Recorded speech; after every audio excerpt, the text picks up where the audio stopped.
Imagine this. You are a young nobleman named Asher, standing in the legendary Hanging Gardens of Babylon in the year 795 BCE. The evening air carries the scent of jasmine and cedar, and torchlight flickers across the flowing fountains that cascade down the terraced gardens.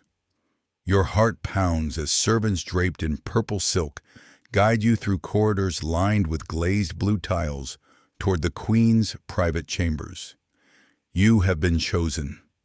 Out of thousands of men in the greatest city on earth, Queen Semiramis herself has selected you for an evening of pleasure in her bed. This is the highest honor a man can receive in Babylon. What you don't realize, as your trembling hands touch the cedar doors of her chamber, is that you have approximately 12 hours left to live. Think being chosen by a queen for romance sounds like a fantasy? Think the Greek. You were summoned to Babylon and underwent weeks of preparation. Royal physicians examined you to ensure perfect health. Palace servants instructed you in proper etiquette for the queen's presence. You were bathed in oils scented with myrrh and cinnamon, dressed in robes of the finest Egyptian linen, and given jewelry that marked you as chosen for royal favor. Your family received gifts of gold and land. Your name was announced in the temples. Every man in Babylon envied you. Can you imagine the anticipation building as you ascended through the ranks of the selected? The competition was fierce.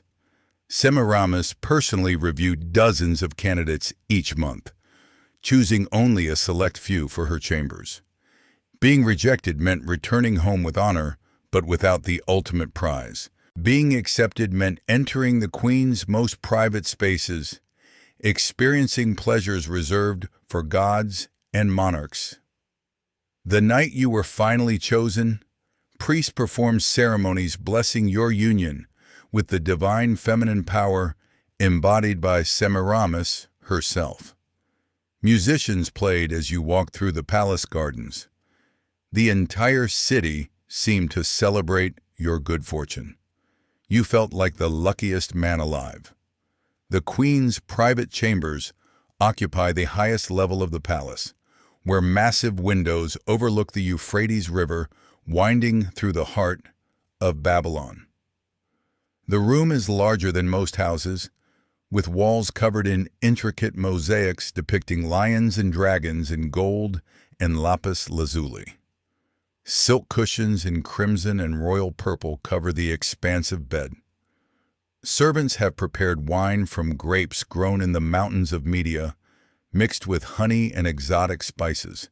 Incense burns in bronze holders, filling the air with frankincense and sandalwood. The atmosphere is intoxicating, designed to overwhelm the senses and make you forget everything except this moment. Semiramis approaches you with a smile that promises ecstasy.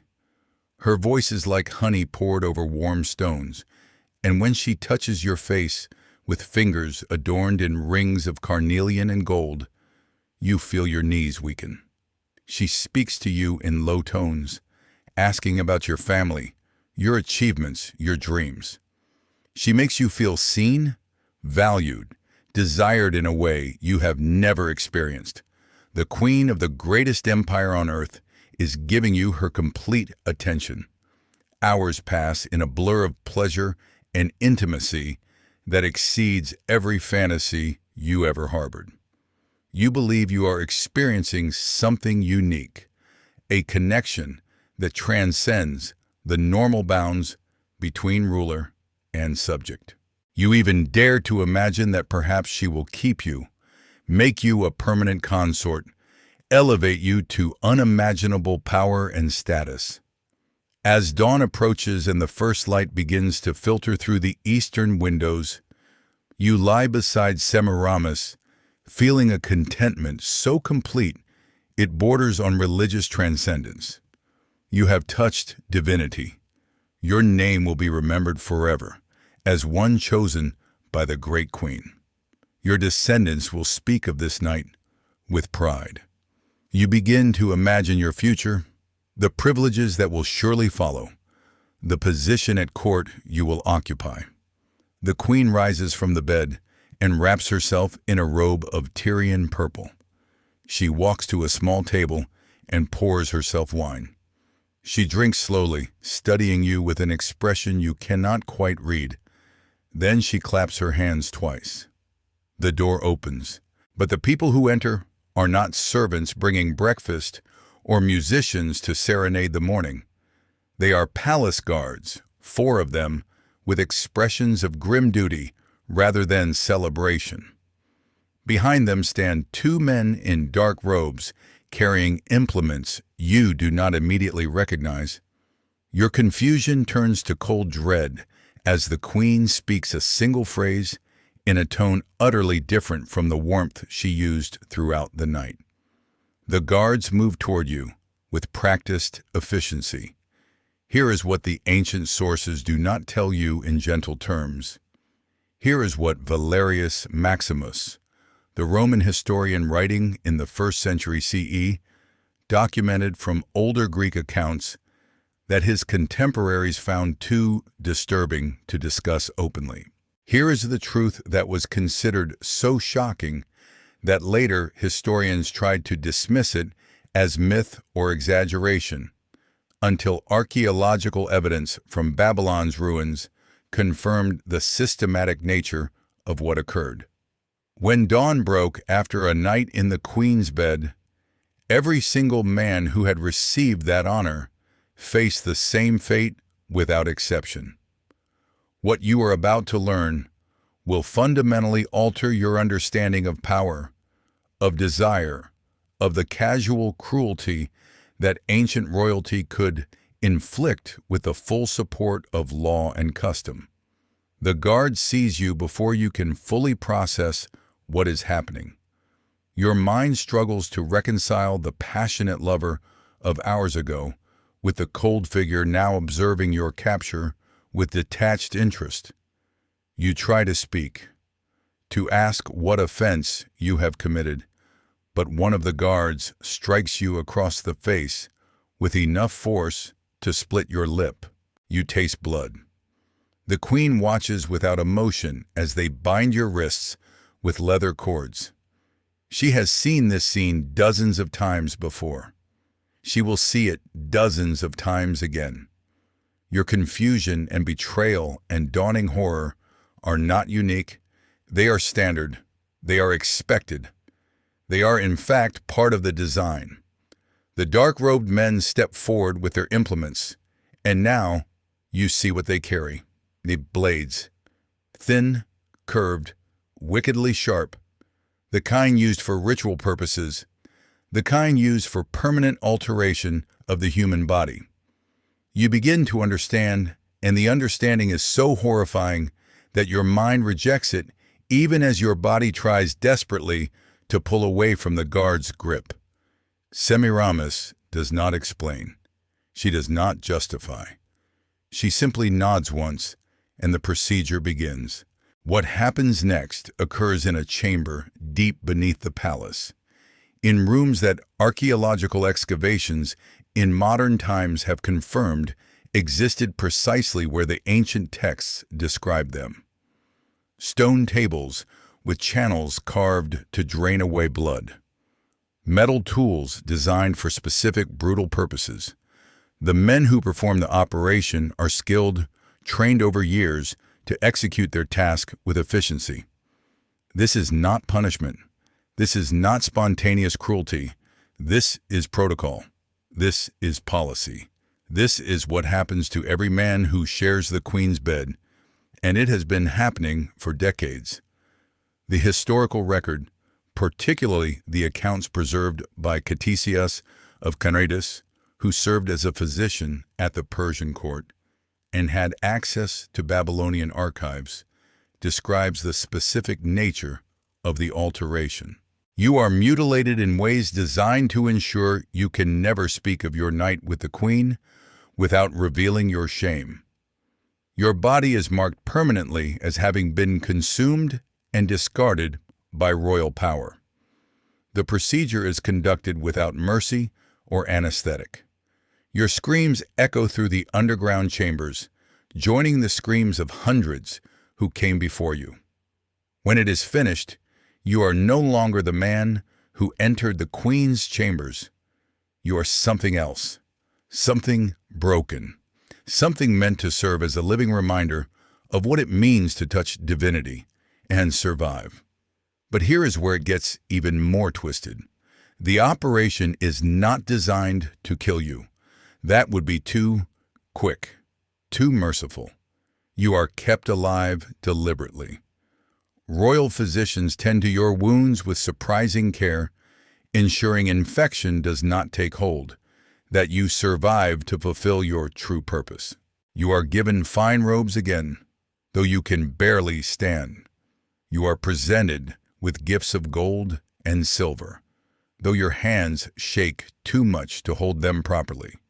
You are granted land and titles, though you will never be able to enjoy them. And then, you are sent home to your family, to your city, to live out the rest of your days as a walking testament to the Queen's power. Now that you have witnessed the mourning protocol, you are beginning to see the machinery operating behind the romance. If uncovering these systematic operations hidden beneath history's love stories resonates with your curiosity about how power really functioned in ancient empires, subscribing ensures you never miss these revelations about the calculated systems that rulers deployed. The evidence waiting in the deeper historical record will challenge everything you thought you knew about royal courts and the true cost of ambition.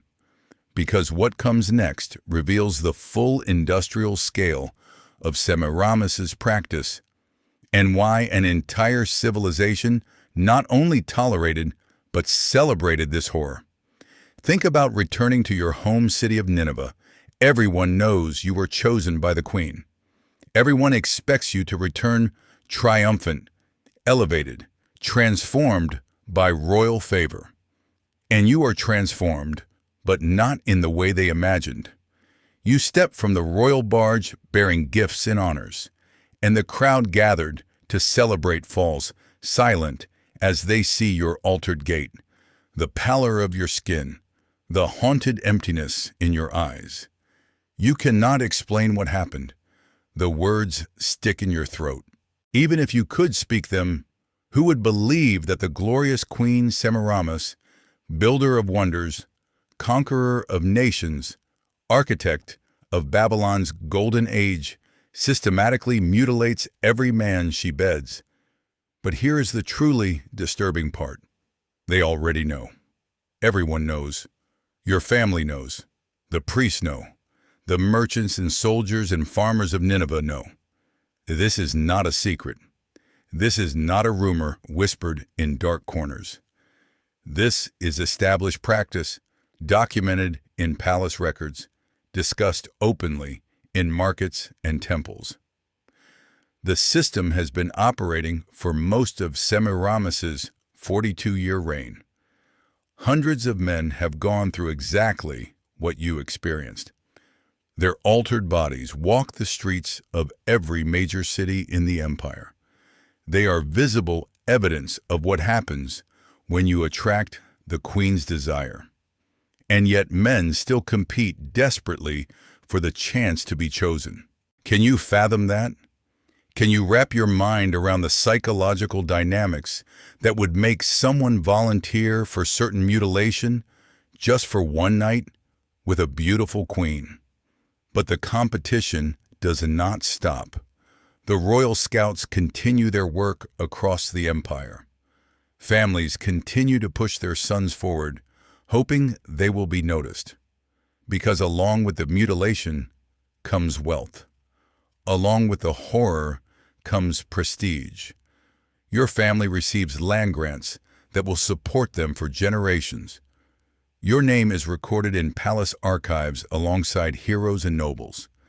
You become part of history, part of legend.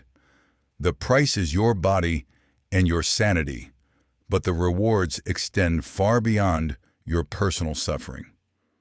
The institutional apparatus supporting this practice is staggering in its complexity and scale. Picture the palace bureaucracy required to maintain such a system over 4 decades. There are the scouts who travel constantly throughout the empire, evaluating potential candidates based on detailed criteria. There are administrators who maintain extensive records, tracking bloodlines and physical characteristics, ensuring variety and quality in the queen selections. There are the preparation staff who spend weeks getting chosen men ready, teaching them protocols, ensuring they meet the queen's exacting standards.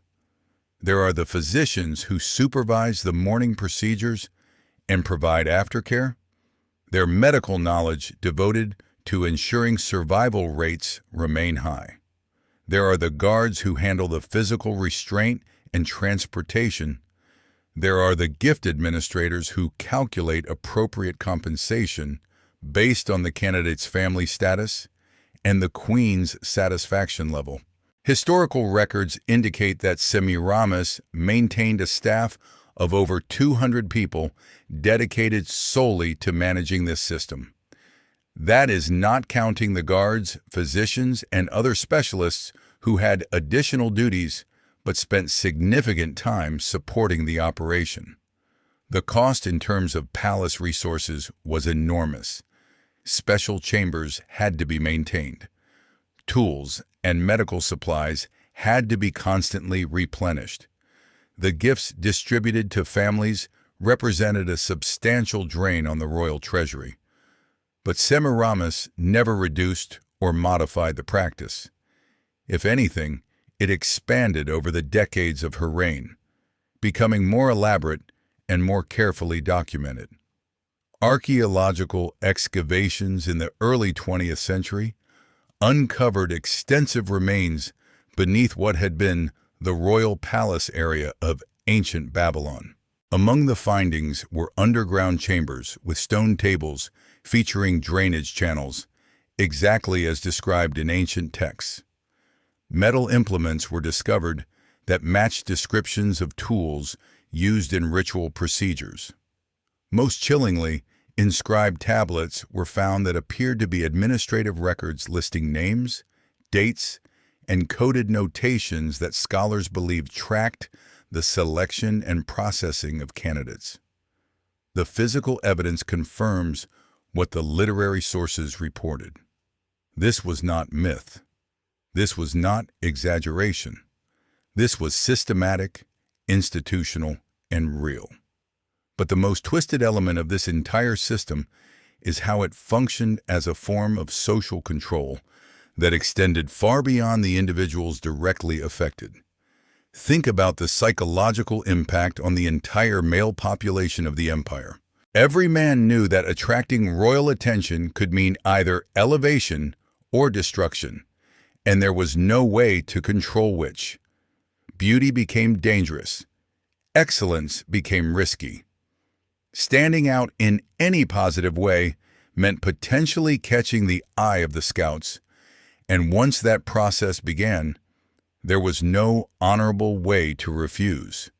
To reject the queen's selection was to insult the divine power she embodied, an offense punishable by execution for you and disgrace for your entire family.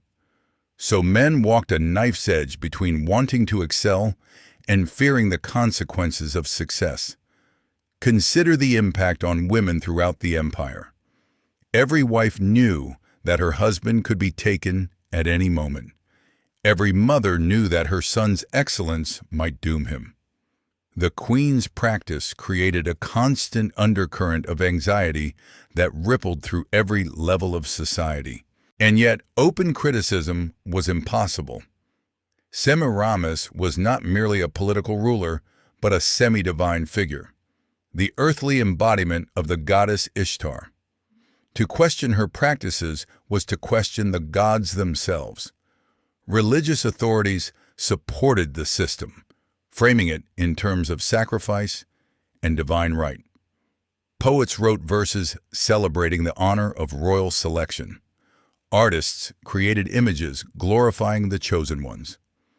The entire cultural apparatus worked to normalize and even celebrate what was, by any objective measure, systematic mutilation and psychological torture. What happened to those who tried to refuse or escape? The records are fragmentary but suggestive. There are accounts of families who attempted to hide sons when scouts showed interest. These families faced severe punishment. Their land was confiscated. Their status was destroyed. In some cases, the entire male line was executed as a warning to others. There are stories of men who attempted suicide when selected rather than face what awaited them in the Queen's chambers. Their bodies were displayed publicly as examples of cowardice and dishonor. The message was clear and consistent. Once chosen, your only path was forward through the palace doors and into the Queen's bed, with full knowledge of what dawn would bring. Some modern historians have attempted to rationalize or soften these accounts, suggesting they represent Greek and Roman propaganda against a powerful Eastern queen who threatened patriarchal norms. But this interpretation crumbles under the weight of evidence. The accounts come from multiple independent sources across centuries. The archaeological findings confirm the physical infrastructure. Most tellingly, similar practices existed in various forms across ancient Near Eastern cultures, where royal power included absolute control over subjects' bodies. Semiramis was not an aberration, but an extreme example of a broader pattern where monarchs treated subjects as resources to be consumed and discarded according to royal pleasure. The scale of the operation over her 42-year reign defies comprehension. Conservative estimates based on the frequency mentioned in ancient sources suggest Semiramis selected somewhere between 3 and 5 men per month during her active reign. That means roughly 2,000 men experienced exactly what you lived through in this narrative. 2,000 men whose bodies were altered, whose lives were fundamentally destroyed, whose families received compensation that was supposed to make the horror worthwhile. 2,000 living reminders of the Queen's power walking through the streets of Babylon, Nineveh, Susa, and other imperial cities. The demographic impact alone was significant, creating an entire class of mutilated former consorts who occupied a strange position in society, honored and pitied in equal measure. And here is perhaps the most haunting aspect of this entire history. When Semiramis finally died in 769 BCE, the practice ended immediately. None of her successors continued it. This was not an established tradition that required formal abolishment. This was one woman's personal preference, enabled by absolute power and supported by an institutional apparatus that would implement any royal whim without question. The moment she died, the scouts stopped searching. The underground chambers were sealed. The administrative records were archived. The system that had operated for over 4 decades simply ceased to exist, as if it had never been. But the men whose bodies bore the mark of her desire did not simply disappear. They lived on for decades, walking evidence of what had been done to them. Ancient sources mention that some became temple servants, their altered state considered appropriate for certain religious roles. Others retreated to family estates and lived in seclusion. A few became advisors and officials, their experience with the Queen granting them a strange credibility in matters of power.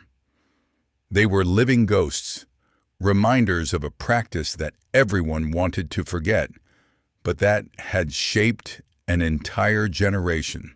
Archaeological evidence suggests that some of these men were buried with unusual honors, their tombs marked with inscriptions that carefully balanced acknowledgement of their selection with euphemistic language about their service.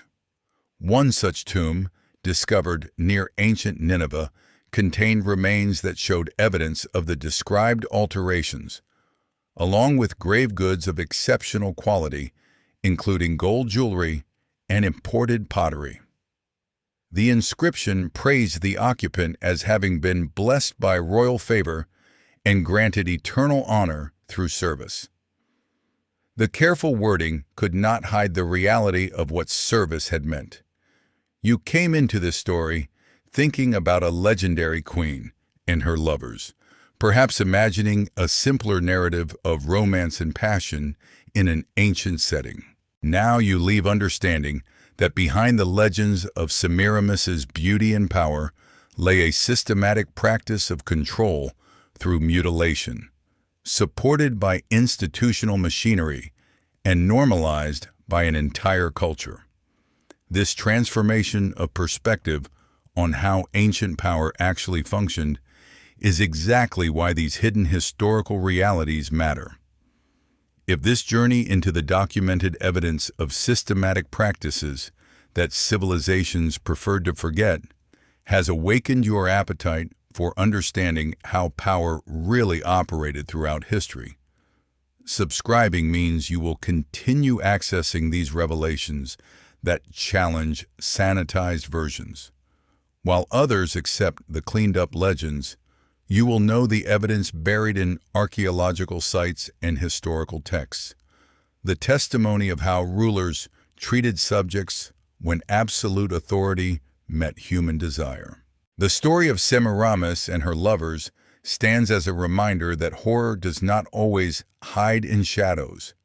Sometimes it operates in broad daylight, documented in official records, supported by legal frameworks, celebrated by poets and priests. The most chilling aspect is not the cruelty itself, but how thoroughly it was integrated into the normal functioning of an empire. 2,000 men sacrificed to one woman's desire over 4 decades, and history barely remembers them. Their names are lost. Their suffering is reduced to footnotes in discussions of a legendary queen. But the evidence remains, buried in ruins and ancient texts, waiting for those willing to look past the legends to the brutal reality of what power meant when one person could rewrite the bodies and lives of thousands to satisfy personal appetite.